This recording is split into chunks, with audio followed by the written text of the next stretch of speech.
So I didn't go to the movie theaters. April Fools, I did go to the movie theaters. And it's time to review Super Mario Galaxy, the movie. Yeah. Now I'm gonna go. This is the non-spoiler portion of the review. You will know when we go into spoilers. I will mark the spoilers. You will see that. So this is Comet Galaxy. This is an 18-year-old 8-bit remix. Isn't that nice? Isn't that something? Um, you know what? I don't think this scene does appear in the movie. I don't think I remember seeing this at all. But that's fine. So no, I don't know if this is a deleted scene or what. This might be a post credit scene, but I didn't see any. If there is a post credit scene, Jeremy John saw it. I didn't see it. So anyway, so here we are, 2026. It is April the 1st, 4/1, and I like at the beginning of the movie it says 39th, 40th anniversary, but it's really the 41st anniversary of Super Mario Brothers. So um, I can safely say Wart is in the movie because Wart's on the movie poster. You have to have been blind to not notice him. For those who are blind, I apologize. This movie moves pretty quickly. It's not kind of dwelling on the first movie at all, except for the fact that Bowser is the size of, well, he would be in this life size, he'd be about this size, right? So if you were to see him, he'd be like fitting in your hand. So, Bowser is still a small thing, but at some point that is remedied. I won't say how, but um, you got Bowser Jr. He is in the movie. He is mentioned before in the directs. This movie bounces a lot. There is a certain cameo. If you haven't been on X, don't worry about it. But there is a certain cameo of a certain character that shows up. I guess they could have chosen between the bounty hunter or the pilot. They chose the pilot over the bounty hunter because I guess the bounty hunter looks more photorealistic. Probably would be better off in Hyrule. But so we got Yoshi, we got Mario, we got Luigi. We got themes from various different games. We got Wart. And of course, we got the Galaxy theme. We got Rosalina. I think this is Brie Larson's full redemption arc. I think that she really does shine here. Uh, Peach is a lot nicer. So Anya Taylor Joy's Peach, a lot nicer, not anti male, but very much the Peach that, I mean, she doesn't do that sort of bedroom voice that we're so used to from Samantha Kelly. We're not, no bedroom voice that Peach would have, but there you go. We got the Toads. We got, let's see, who else are we missing? Well, no Koopalings. So I'm sure that'll be for the third movie, but no Koopalings. I can tell you who's not in the movie. But we got Kamek back. And it's really a simple story. It really is. You got some Nintendo cameos. It's very fast, it's very straightforward, and it doesn't have that feeling of discovery like the first movie, right? So, you got the plumbers, they're on a job. They go everywhere to go solve plumbing problems. Something happens with Rosalina, and Peach figures out there's something going on. When she learns of Rosalina, there's some kind of connection, but she can't figure out what it is. And it'll be very much like The Empire Strikes Back, only the villains don't mention it. And there seems to be an indication there might be another villain that we don't see that character at all in this movie. We're aware of Wart, we're aware of Bowser and Bowser Jr., and those are the only three bad guys you should be aware of. There's not a whole lot of villainy that happens. With Bowser, he was like the ultimate straw turtle. He was the ultimate bad guy that you had to worry about. And here it's more like they're just, it's not like, I mean, yes, Bowser Jr. could be a threat, but then it's like, it, they're not, I mean, his goal is very simple and it's not as evil as it might seem. But of course, he has something to do with Rosalina being missing, so that's a problem. Uh, Mario and Luigi have their time. Peach and Toad have their time. There's Yoshi. So there's a little bit of different themes from each game in this one movie. Now, some people will say it's probably it looks like a commercial for all the games.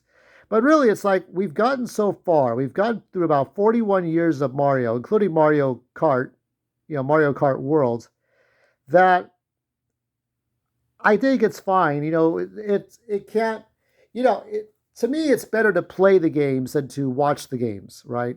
So watching this movie is not as good as playing the game. I will say that to you. Um, you just want to go back and play some of your old classics on the Wii or Wii U. But I'm going to go ahead and give a score now because I want to get into spoilers. I shall give it a 4.1. So like 4.1, like closer to 41, 4.1, 4.1. I think it's very good. I think it's worth the time to see it. I didn't get the Yoshi popcorn bucket. I didn't even get the cinema. Was it the 4DX ticket? I just got the standard ticket. I saw the standard movie. It was fun. Would I buy this on DVD? I'm not sure yet, but I will admit I like the characters a bit more in this one than the last one. Uh, I will say that since we've seen him before, Donkey Kong has a little appearance, but there's no Seth Rogen. All right, now we are moving into spoilers. So let us move into spoilers. 3, 2, 1. Uh-oh. Oh. Let's see if I can do this right. Okay, hold on a minute. Let's put some visual aids. And look what we got. What else we got? We got other things. We got that. There we go. And who's that? Let's see who this is. Who's this? Do do do do do do. It's ROB. It's ROB. But let's go ahead and put that. Okay. Now hold on a minute. Okay. There we go. That's a bit better. There's Luigi. Luigi doesn't get loved enough. So we have Fox McCloud. And Fox, I thought Fox McCloud would get a couple of lines. He would just be there for a few seconds. No, no, no. This is not a simple cameo. That would be Game and Watch. There's no Mickey Mouse. There's just Game and Watch. So Game and Watch has a little appearance at the fighting. What is it? Skeleton Bowser, whatever it is. Bones Bowser. I don't know. Oh, Dry Bones Bowser, right? And there's also ROB Robot. He's like, it's Fox is right over there.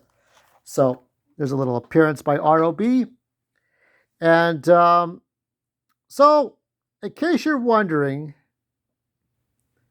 Peach, because she can't sit still for a moment. So you got Peach here. And can I get this open? Peach and Rosalina, she is dismembered here for a moment, but there she is. So Peach and Rosalina are related. They are sisters. So let me see if her magic wand is in here, by the way, before I go on any further with this review. Oh, there it is. Yeah. There's her magic wand. So she's taken apart there. You have to assemble it right. So Peach and the Peach sisters, okay? So Peach and Rosalina are sisters. Rosalina's the older sister. So you find out that Rosalina had sent Peach away to the Mushroom Kingdom, which connects to the origin back in the first movie, right? So there was a terrible, invasion, but we don't know who did the invasion. It could be anybody. I have a theory, and that could be the theme for the third, which could involve the Koopalings and other things, but I have a feeling, just what could be the theme for the third Mario movie. But anyway, so Peach, the Peach sisters, okay? Peach and Rosalina. And so the whole thing is about Peach finding her sister. and taking Toad with her. The Mario brothers have to go and watch the castle. So at the beginning of the movie, you have what is it that was it the pyramids, the dry pyramids, the red sands of Odyssey. You have the dinosaur, you have the T Rex from Odyssey, and that first world where you have the Samba de Amigo, like the skulls and the sort of the Day of the Dead town in the middle of red sand. I forget what the name of that dry kingdom, I think it is. There's different kingdoms, right? So they go to the dry kingdom. They meet Yoshi.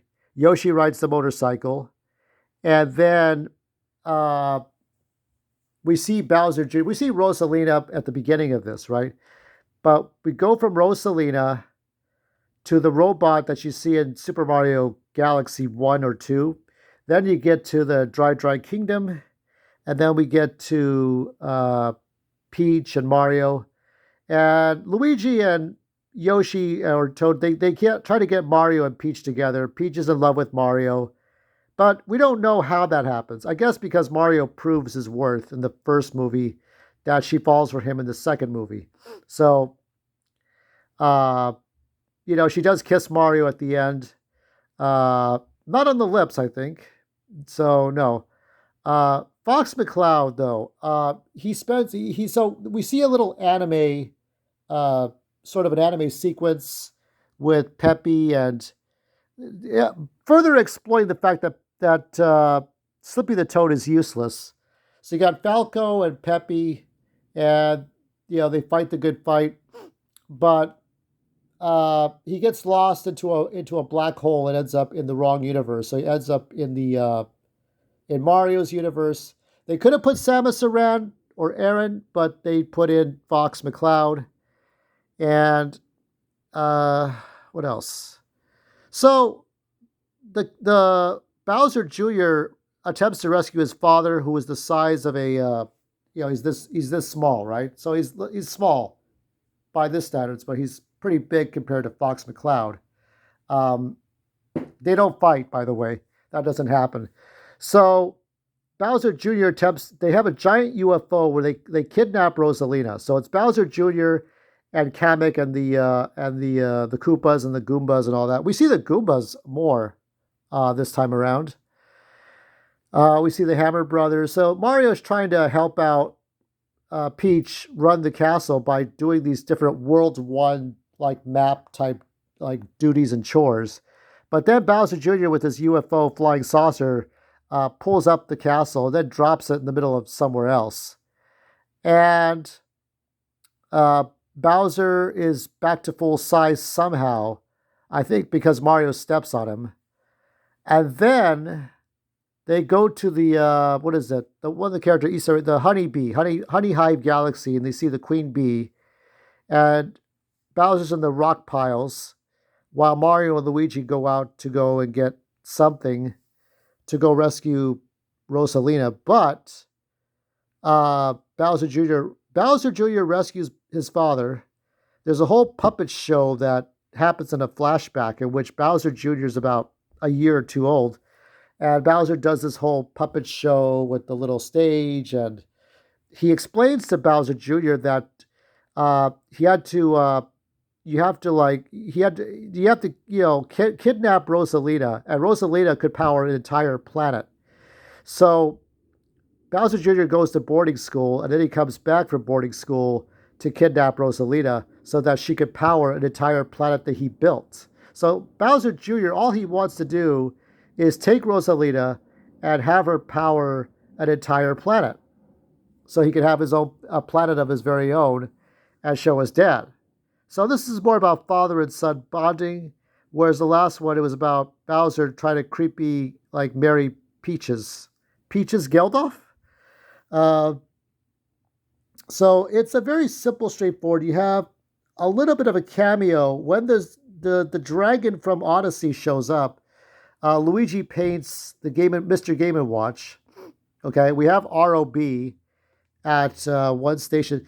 You have Peach going into a cyberpunk light up city somewhere on another planet. We do see the what is it? Those fat jelly characters from Super Mario Sunshine. Uh, No jumping into paintings, nothing like that. No Wario, but Donkey Kong is in there. No Seth Rogen. Ooh, I'm in the center of the universe. So, not much voice work from Donkey Kong. Yoshi's backstory is explained that he goes to the real world, sees Spike, sees different people, and then goes back to the Dry Kingdom, and that's about it. There's not a whole lot more, but yeah. So that would be 4.1 out of 5. The post credits scene is what is it? Bowser Jr. going to try to break out of prison. So he's a dry bones Bowser. There's a whole tribute to Bowser on the bridge and using the axe to chop down the bridge so he falls into the lava. There's some 8-bit tributes. There's a lot going on. So I enjoyed it fine. There's more movies I got to go see. Masters of the Universe being one. Spider-Man, what is it? New Beginning, New Day. And then there is also Mandalorian Grogu. But the Star Fox cameo was fine. Star Fox did a barrel roll. Toad told them to do so. We didn't see a bunch of Yoshis. We didn't see Dinosaur Island. Nothing like that. So what I think could happen for the third movie, and this should happen, you should have the Koopalings. We need to see the Koopalings. We need to see Wendy and all that. But what about this? What about Gino and Mallow and the RPG plot? So Bowser's no longer evil, but he joins Peach.